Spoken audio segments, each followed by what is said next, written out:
What is going on, everybody? This is Slick from Breaking the Clutch, back with another build order guide for you. Today we're going to be talking about Colony's Goliath Rodeo.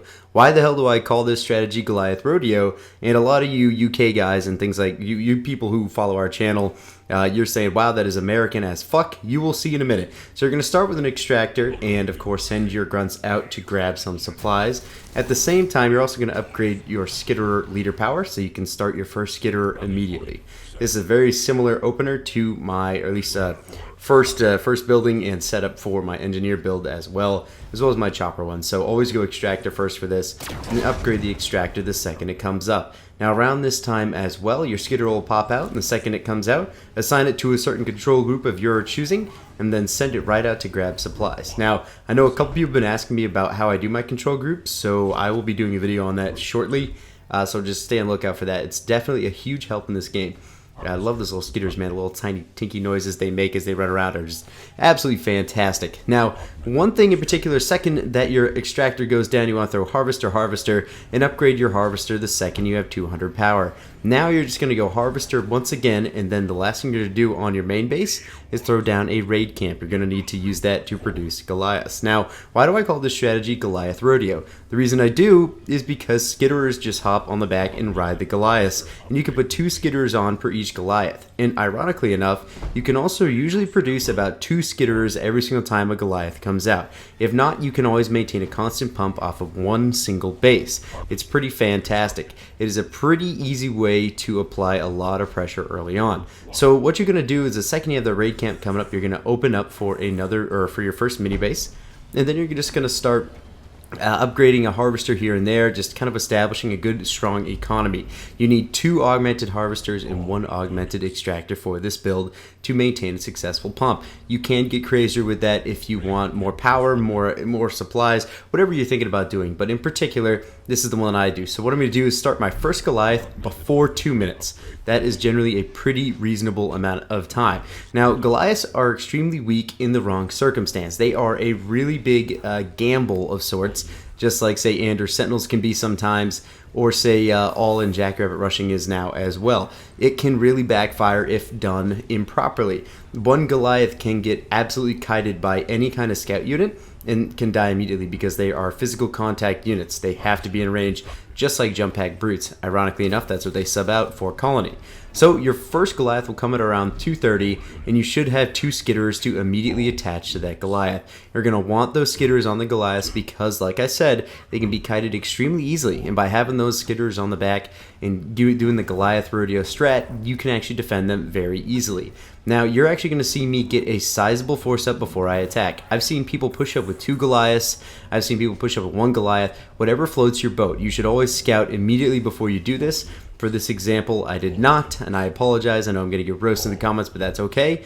But in particular, I like to just wait until I have a sizable force before I go, so that way I don't show my hand. Like I said, this is a big gamble strat, so if you're going all in on this, which you are, you have to be extremely careful in the way that you handle and present your units. So right now, the enemy already knows just from a simple chopper scout that I'm doing this, so what he can do is just kind of prepare accordingly, throw some turrets up. However, Goliaths do absolutely melt turrets being building killers. With the skitterers on the back as well, while your Goliaths are attacking those turrets, the skitterers can generally speaking shoot the back. I've also seen people upgrade their base going double extractor before they do this, getting engineers out and then pushing, but the push is usually delayed until about 6 minutes, whereas you're seeing me push up right now at 4. This is very much so for the, I hate that I'm about to say this, this is very much a rush. This is, if it's before the 5 minutes, you can pretty much say it's an all-in attack rush. That's a strong opener, and it's basically you are putting yourself in a terrible position with this gamble build. Now, you can also, with this build, the timing is almost perfect to also throw in a single grunt squad off your mini base. I absolutely recommend that. There's nothing wrong with getting a little bit of extra units. As I said, since it's an all-in, you want to fill in the gaps of the units basically as much as possible. You don't want to take any chances. So we got 4 Goliaths at before even 4:30. We're about to have our 5th one out, and we have a shit ton of skitterers. So it's absolutely crucial to just get out there and start attacking as soon as possible. As you can see, a lot of choppers here really aren't going to do anything. This, of course, is just against an AI, so good on you, AI, for going all in.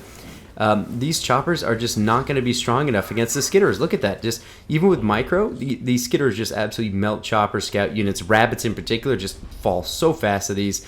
So Colony is pretty versatile in terms of openers. You guys have already seen a couple different ones. I love this DLC. Such a great opportunity for inspiration in other leader powers and things like that.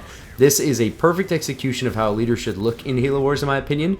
And the opportunity to do whatever kind of strategy you want off of some basic building blocks, then executing it however you feel necessary is super ideal. I love that I can go Colony, I can go Engineer Skitterer if I want, I can go Goliath Skitterer, I can go Chopper Skitterer, whatever I want based off of some basic units. That is how the game should be, that is how the leader should be, and I think it is executed properly. Now as you can see, I have a bunch of my little Skitterers riding up on the rear end of each and every single Goliath.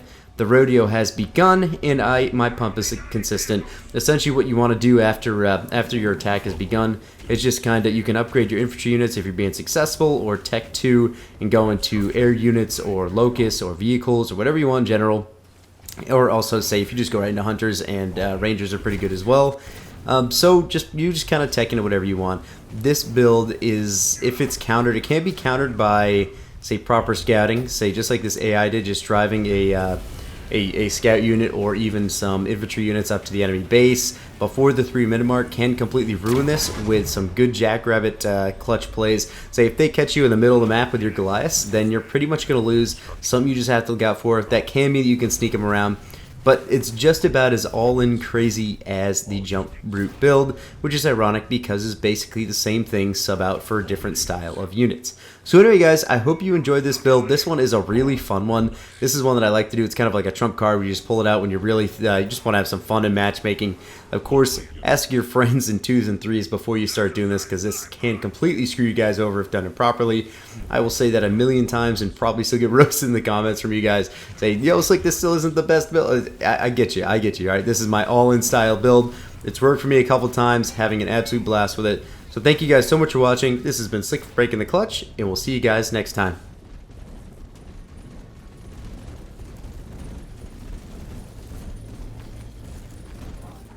All units.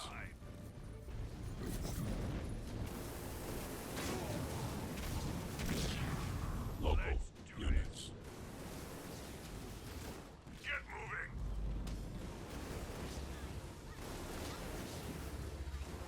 The final enemy base is under attack.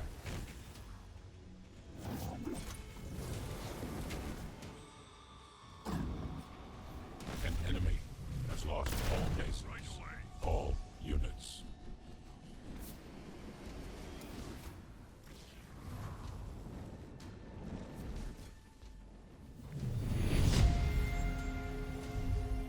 Victory is ours.